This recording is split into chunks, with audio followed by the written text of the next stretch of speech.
Welcome to ResNexus. In this video, we're going to cover how to set up a sliding or multi-day rate. Once you've signed into ResNexus and navigated to your settings page, you're going to go to your sliding rates menu. Once here, you're going to select the add button and you will name your rate. You'll select which rooms it applies to.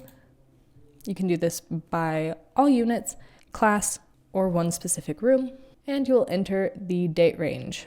If you, for example, only wanted this rate to apply during the summer, you could set it up to run May 31st through September 1st of this year.